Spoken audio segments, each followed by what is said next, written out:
Hello and welcome to the first volume of Deep Dive, my podcast by your host, Michael Early. I've been interested in the UAP or UFO, alien abduction, and all of those things since 7, 8 years old. My father introduced me to these things, and 30 years later, I'm still interested, if not even more. Um, and today, the presentation will be on, or the discussion, should I say, will be on the whole idea of interdimensionality or interdimensional travel and interdimensional beings, as well as time travel, as it relates to the UAP and alien abduction phenomenon. And really looking into what is the true nature of the UAP phenomenon. So, as we know with the UAP phenomenon, a lot of the public sightings happened in 1947. There were things that happened with Kenneth Arnold. There were things happening before Kenneth Arnold with these spheres that people were seeing, or orbs, whatever you want to call them. And those were happening during fighter pilots during World War II. We didn't really know at the time what they were. And in 1947, though, things started to become a little bit clearer when Roswell happened and Kenneth Arnold sighting in Washington State happened. Then it started becoming a little bit clear that maybe we're dealing with visitors from other worlds. But Roswell was swept under the rug. It was covered up. We know this. And then in 1961, Betty and Barney Hill were the first public abductees. Yes, there was Antonio Villas Boas in the late 1950s, but that wasn't really known till later. That was back in Brazil anyway, so it wasn't a whole lot really known much in the United States back then. But with Betty and Barney Hill, they were the first ones, to our knowledge, to have been abducted by a race of beings that resembled what we now call gray aliens. But there were some key differences here. One of the key differences was the eyes. Betty said she saw, and so did Barney, she saw eyes that looked similar to like a cat. They were wraparound, they were large, but they were similar to humans because they had pupils. But that's not what people later on started to see, especially in the 1980s to this day. They see beings with dark black eyes. Also, people have been seeing large, white haired, white skinned beings, which are known in the UFO UAP community as the tall whites. And that came from a guy who was in the military named Charles Hall, who came across them. Now, after having done all kinds of thinking about the UAP phenomenon, I've kind of come to believe that what we're dealing with is multiple different things.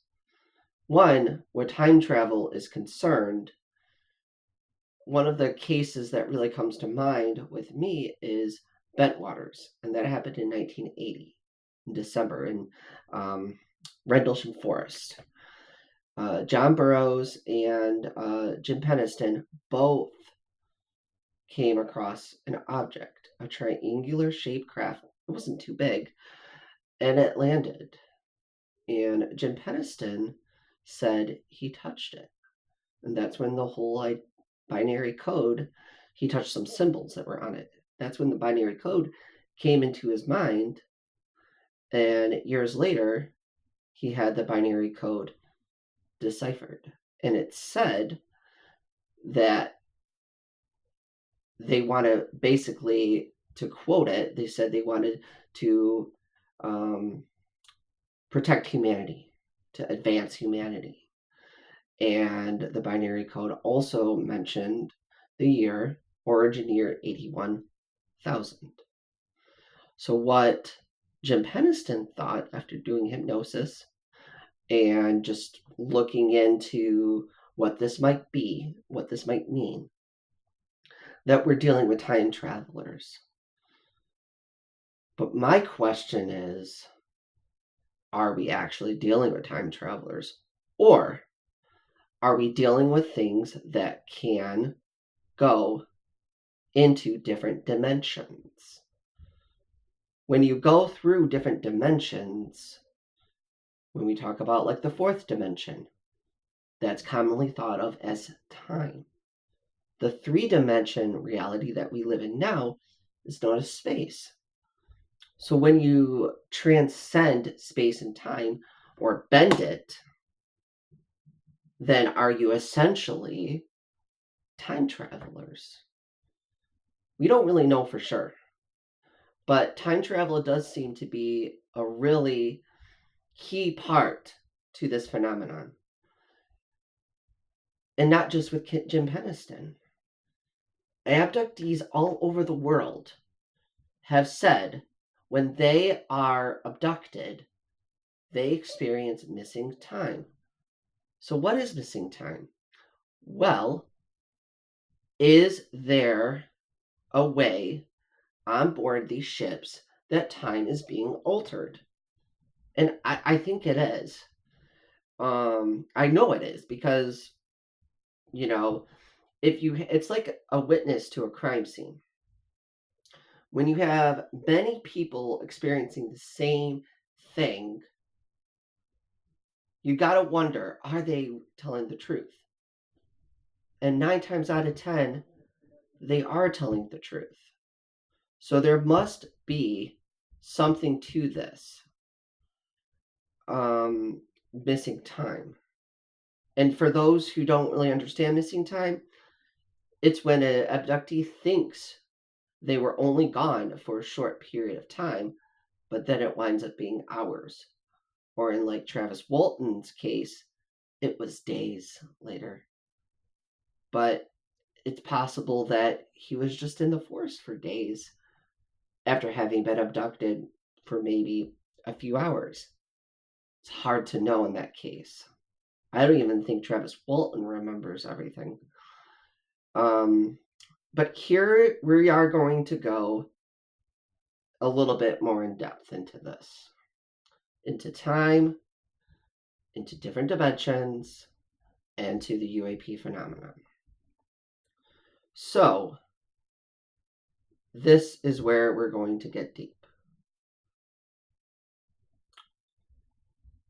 After having, done my research over many years, I've listened to many and I've read many books on this phenomenon.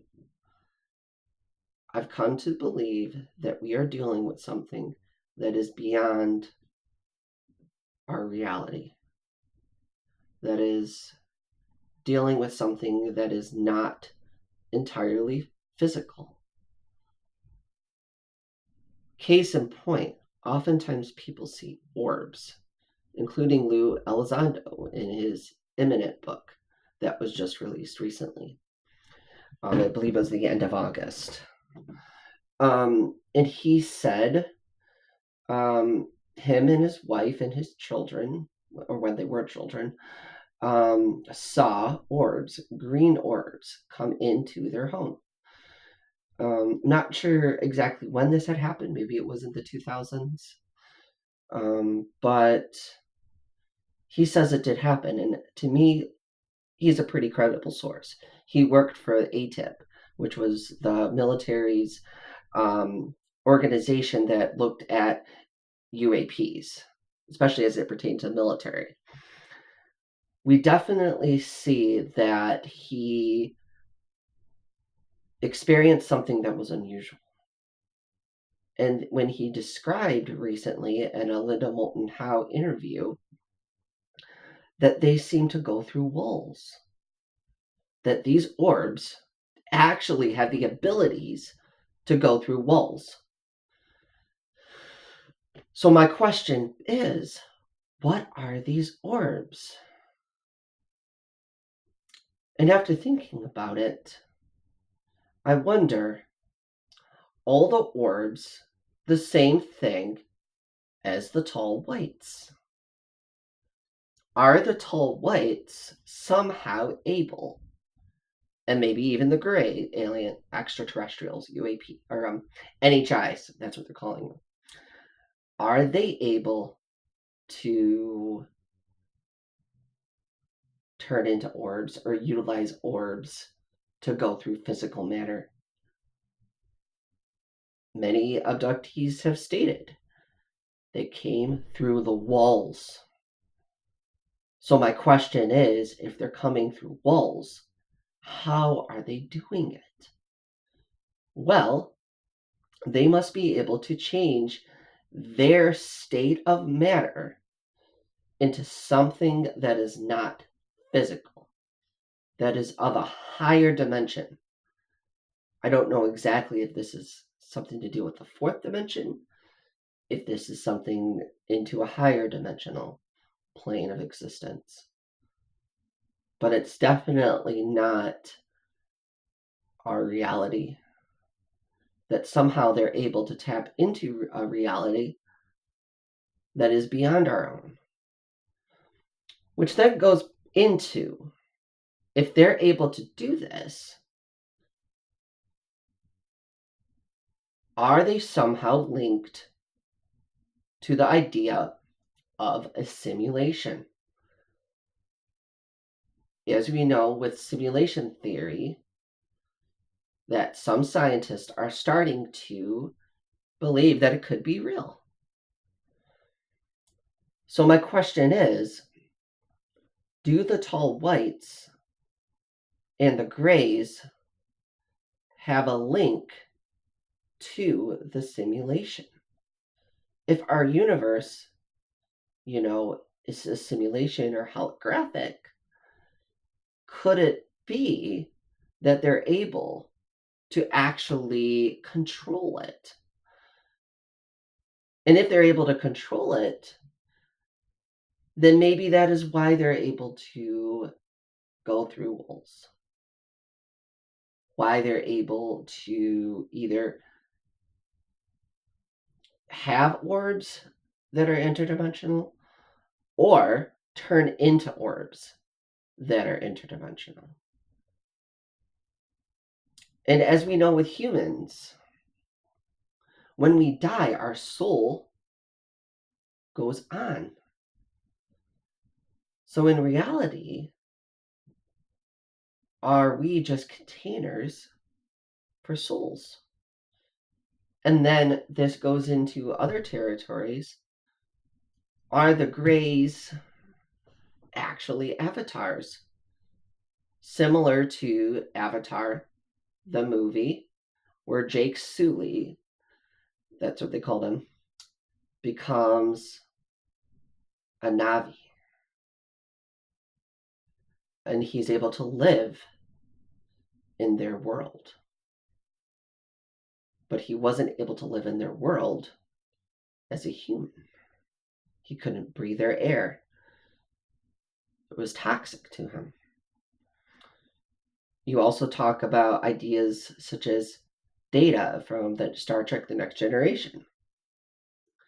He was an android, a human-like, or almost identical to a human robot.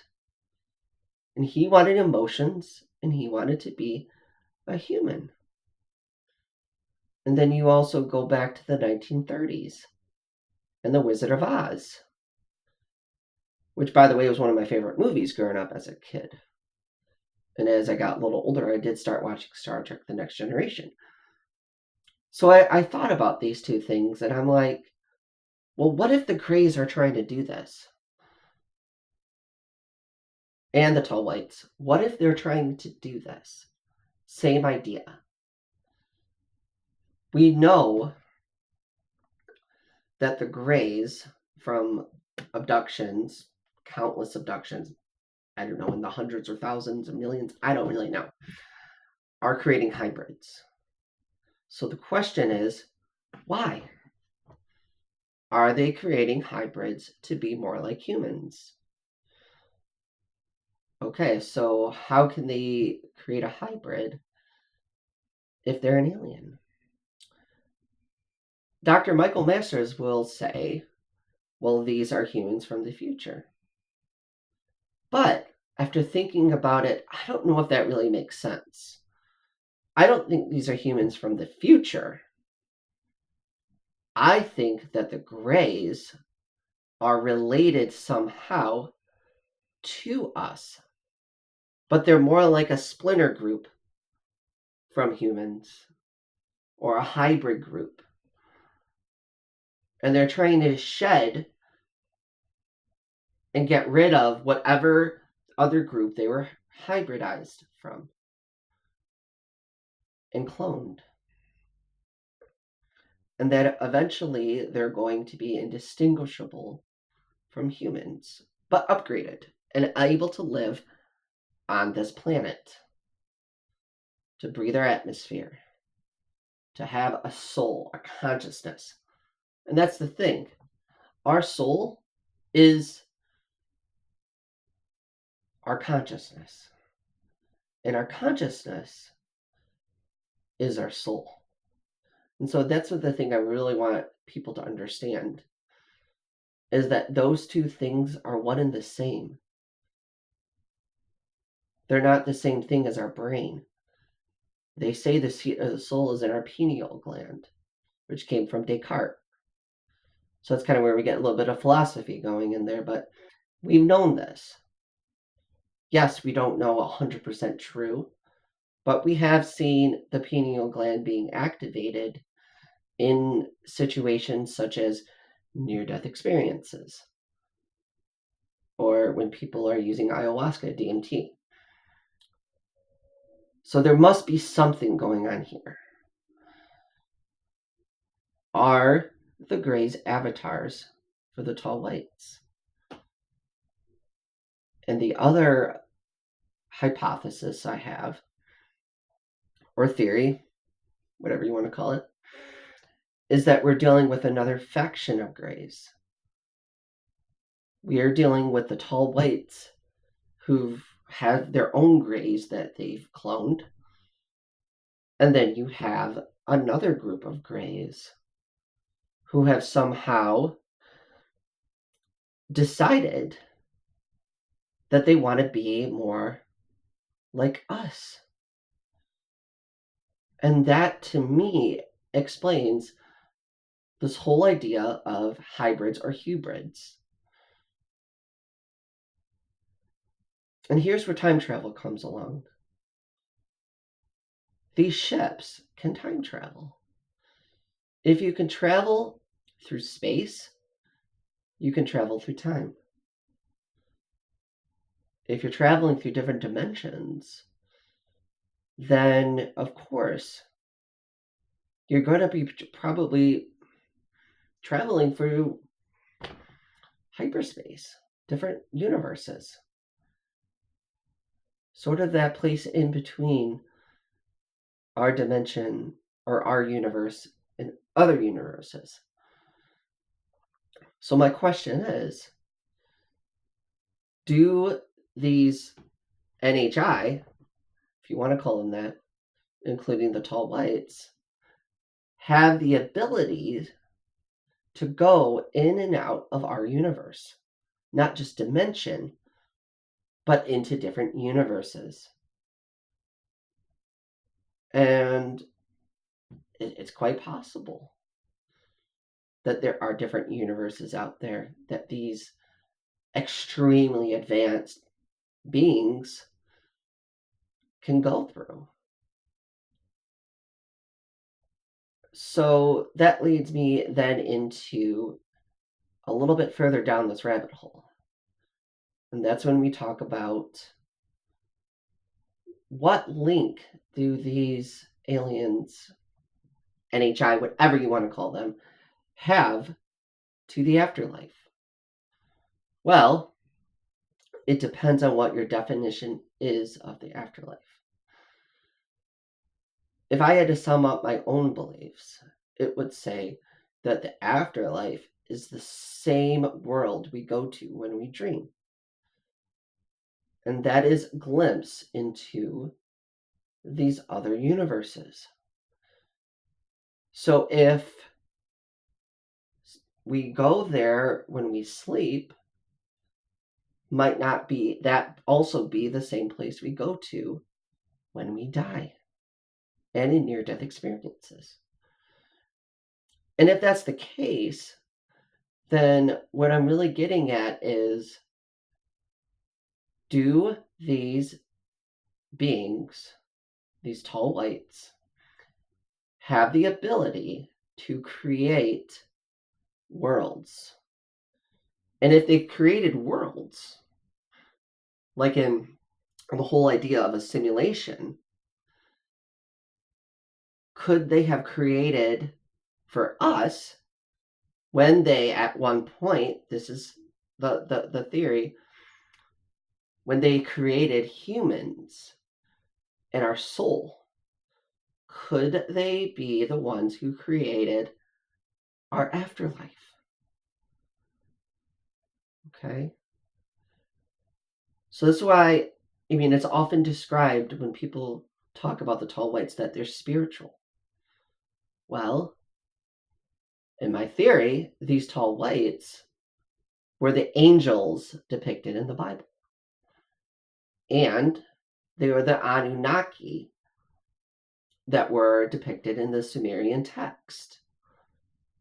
They were often portrayed as tall, much taller than regular humans, and more powerful.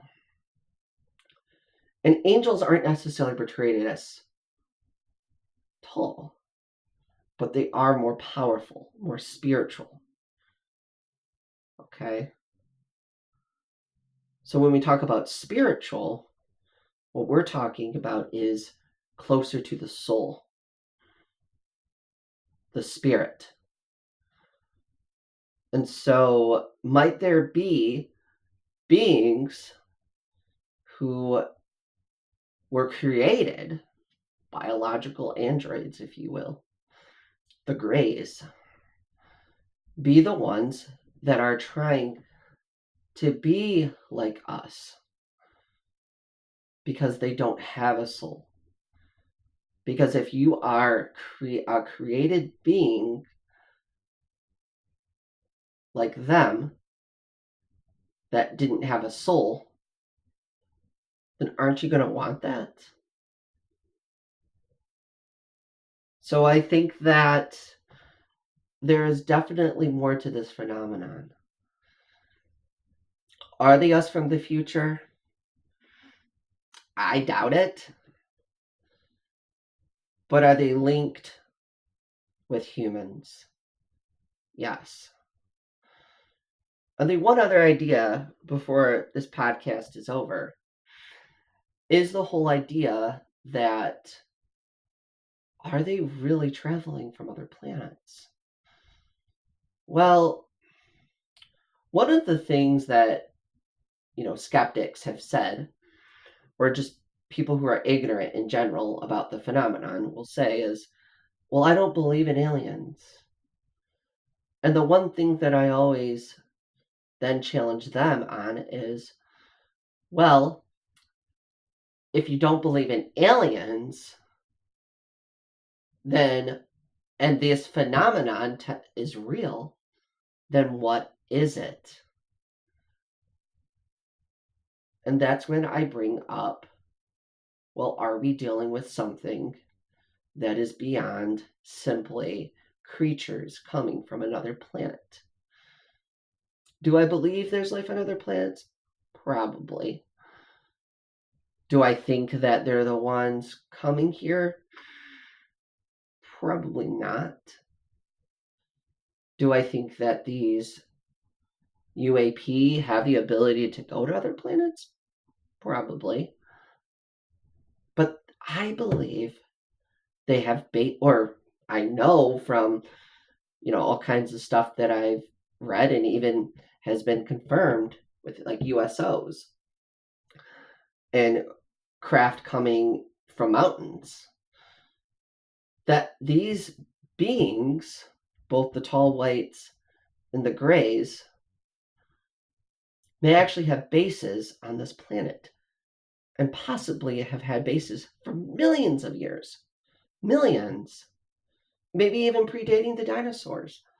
Maybe even going back so far that they had something to do with the terraforming of our planet. After all, one term that some people call our planet is terra. And to terraform is to take something that is lifeless and bring life into it. So, as much as they brought life into us by giving us a soul, were they the ones that were responsible for life on this planet, including placing the moon in a perfect location so that it could create some balance on our planet, including like the tides and the night and day cycle that we have. So I really think that these ideas need to be explored further. And I welcome you all to challenge yourself, to keep an open mind and to really take a deep dive into this subject and never stop searching, okay? Always keep looking for answers and enjoy the rest of your day, everyone. Thank you.